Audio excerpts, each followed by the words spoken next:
Hola YouTube et bienvenue dans une nouvelle vidéo. Cette année, j'ai décidé de revenir avec une vidéo un peu motivation, conseil pour bien commencer 2024. Pourquoi j'ai décidé de faire cette vidéo? En fait, j'ai constaté à la fin de l'année 2023, quand j'ai un peu fait la rétrospective de mon année, je me suis dit, mais clairement, qu'est-ce que j'ai fait cette année? J'ai pas l'impression d'avoir fait grand-chose. Ok, j'ai obtenu un master. Ok, j'ai vu un Harry Styles. Ça, c'était trop génial. Mais j'ai pas... En fait, il y a d'autres choses dans la vie qui me tenaient à cœur, mais clairement, j'ai rien fait pour y parvenir. Vraiment, rien de rien. Je me suis un peu laissée vivre, mais pas dans le bon sens du terme, où en fait, je me suis un peu coupée du monde, où les week-ends, en fait, je les passais enfermée chez moi sans vraiment sortir, parce que je me coupais du monde totalement. Et du coup, j'ai l'impression d'avoir vécu un peu en fait, j'ai pas l'impression d'avoir vécu mon année 2023. Clairement, c'est ça. Et je me suis dit que 2024, je ne voulais pas que ce soit comme ça.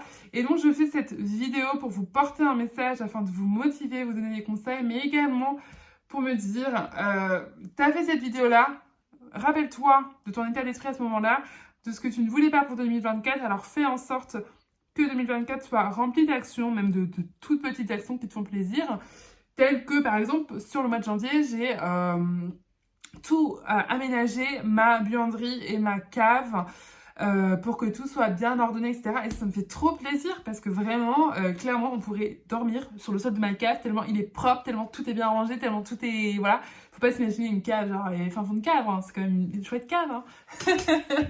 mais, euh, mais voilà, ce sont des choses qui me font plaisir. J'ai pris le temps le week-end de faire ça et finalement, en fait, je me suis pas laissée un peu enterrer au fin fond de mon lit à regarder des séries, quoi. Ça, je ne voulais pas revivre ça pour 2024. Et du coup, je me suis dit, bon, reprends ta vie en main.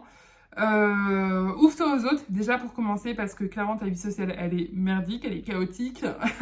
Et surtout, fixe-toi des objectifs. Qu'est-ce que tu as envie? Donc avant, j'avais le master, c'est fait. Maintenant, qu'est-ce que j'ai envie de plus dans ma vie? Qu'est-ce qui te donne envie depuis quelques temps, mais que tu laisses de côté par manque d'action, par manque de volonté? Vraiment, voilà, fais un état des lieux et fais en sorte que ça arrive. Donc, première chose que j'ai créée, c'est un vision board. C'est un visuel de photos, de mots-clés, de citations qui vont vous permettre de mettre des mots, de visualiser un peu ce que vous avez dans votre tête. Et tous ces éléments, en fait, ce sont des sources de motivation dans votre quotidien. Donc c'est très important quand on crée son vision board, donc que vous pouvez faire sur Canva. Je pense que ça, je vous apprends rien du tout. Il existe plein de templates, il y a plein d'idées de vision board sur Pinterest par exemple. N'hésitez pas à aller voir. Et l'intérêt en fait du vision board, c'est d'avoir une source de motivation sur ce qui nous fait envie. Et justement, quand on le visualise au quotidien, donc pour cela, je vous invite à le mettre sur votre fond d'écran. En fait, je l'ai mis en fond d'écran sur mon ordinateur. Il est également sur mon iPad parce que ce sont des outils, je sais pas trop si on peut appeler ça comme ça, bref, des objets que j'utilise au quotidien. Je l'ai pas mis sur mon téléphone parce que je trouvais que ça faisait un petit peu too much et j'avais envie d'autres choses sur mon téléphone.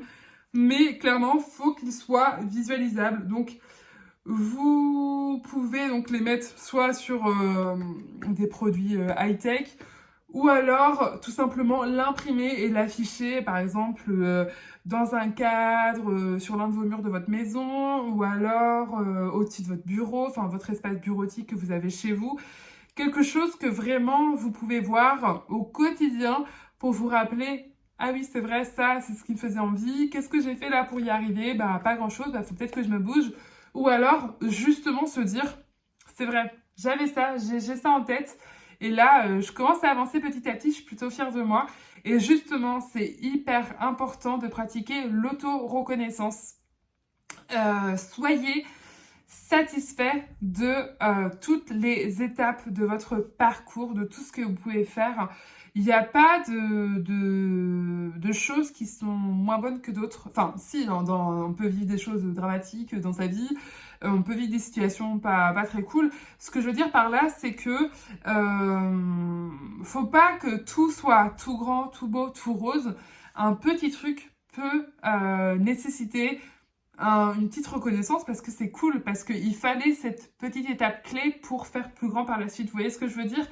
Et par exemple, ne serait-ce qu'un truc tout bête, un petit exemple, j'ai le droit d'être contente d'avoir rangé ma buanderie et ma cave. Alors ce sont des pièces clairement qui ne me servent pas forcément au quotidien, mais ça fait partie de mon habitation. Et en faisant toutes ces petites pièces les unes à la suite des autres, finalement, à la fin, mon habitation en général va être cool. Vous voyez ce que je veux dire? En fait, c'est plein de petites étapes comme ci qui vont parvenir à l'étape finale qui va être grandiose pour nous, quoi. Ce qui est aussi hyper intéressant et vraiment, enfin même primordial, c'est de faire les choses pour soi. On ne fait pas des choses pour les autres. Clairement, les autres, ils font pour eux, quoi. On ne décide pas de faire des choses pour les autres, il faut apprendre à vivre pour soi et ça c'est hyper important. Mettez-vous au cœur de votre vie, c'est vous le personnage principal. Clairement, les gens vont pas faire des choses pour vous, alors faites-le pour vous-même. Et il n'y a que vous à satisfaire dans l'histoire. Les autres, clairement, on s'en fiche et ça c'est hyper important à garder en mémoire. Aussi, ce qui est important, je pense, pour cette année 2024, si vous voulez qu'elle soit enrichissante, c'est de ne pas avoir trop de projets, d'objectifs à mettre en place, parce que ça fait un peu comme les résolutions, au bout d'un moment on abandonne, parce qu'il y a trop, parce que ça fait trop de changements, parce qu'on s'y perd et on ne sait plus quoi faire. Donc clairement, définissez des choses, ayez des priorités et surtout faites en sorte que ce soit réalisable. Il ne faut pas non plus rêver l'impossible. Même si on peut avoir des rêves, il faut songer à des étapes intermédiaires qui sont réalisables pour parvenir aux rêves qu'on a. Parce que souvent, quand on rêve l'impossible, on a tendance à très vite perdre l'engouement, la passion, parce que finalement, on se rend compte que en fait, on fait face à plein d'obstacles et on va être totalement démotivé. Donc, c'est pas l'objectif. Donc, clairement, faites des choses réalisables. Allez-y step by step. Il faut prendre le temps de faire des choses. Il faut avoir de la patience parce que tout ne peut pas se faire en un jour. Chaque chose prend du temps et puis il y a parfois aussi des facteurs qu'on ne peut pas contrôler. Il faut peut-être attendre ci, il faut peut-être attendre ça. Tout dépend de vos objectifs, hein. Et donc ça, c'est hyper important. Hyper important de garder en mémoire que on n'a pas tout d'un claquement de doigts. Ce qui peut être aussi intéressant, je pense, c'est de garder ses souhaits, ses objectifs pour soi. Là, dans cette vidéo, clairement, je ne vais pas vous dire ce dont moi j'ai envie pour cette année. Parce que je veux les garder pour moi. Je pars du principe où quand tu n'ébruites pas les choses, il y a moins de mauvaises ondes dessus et du coup, elles ont plus de chances de se réaliser. Je sais pas, après c'est ma façon de voir les choses, mais je trouve, et donc garde ça pour toi et justement parle-en quand ça sera réalisé, quand les autres réaliseront que ce que tu as fait, là tu pourras parler et, sur le sujet mais pas avant. Donc clairement le maître mot de cette année c'est de passer à l'action et je pense que ça c'est ce que j'ai réalisé moi là maintenant. Durant mon constat de mon année 2023, c'est de me dire, mais passe à l'action. Les choses ne vont pas tomber du ciel. Si toi, tu ne passes pas à l'action, les autres ne le feront pas pour toi. Les autres n'ont pas d'intérêt à ce que toi, tu évolues dans ta vie, clairement. Donc, passe à l'action pour toi-même et tu verras que toutes tes petites actions vont te mener à où tu veux aller. Aussi, pourquoi c'est intéressant de passer à l'action, c'est tout simplement parce qu'on peut passer des heures et des heures à rêver sa vie, à imaginer sa vie. Et finalement, l'action prend beaucoup moins de temps que de rêver sa vie. Par exemple, parfois, tu peux passer 1 heure de ta journée à dire « Ah, j'aimerais trop que ça soit comme ci, comme ça, nan. » Et finalement, si tu étais passé à l'action, peut-être en 15 minutes, tu aurais bouclé le truc et tu serais parvenu à ce que tu veux faire, en fait. Donc vraiment, se dire que rêver, c'est bien, parce que ça te fait avoir des projets, tu as des ambitions, etc. Mais ne passe pas trop de temps à rêver ta vie et passe à l'action. Et enfin, je dirais que pour qu'une année soit une réussite, c'est important de faire un état des lieux en début d'année de ce qu'on a. Se dire, bon, voilà, pourquoi pas. Moi, je sais que j'utilise beaucoup Notion parce que j'adore, parce que c'est mon pense-bête. Pourquoi pas écrire un petit truc, vous dire, bon, voilà, là, on est, je sais pas, janvier 2024, voilà où en est ma vie. Je suis dans telle situation, voilà comment je me sens, nanana, nanana, et voilà ce dont j'aimerais.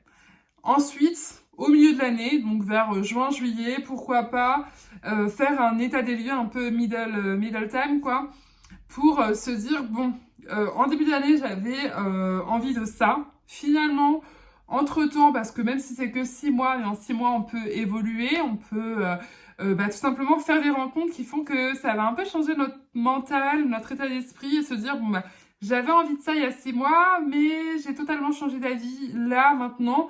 Qu'est-ce que je repriorise dans mes objectifs?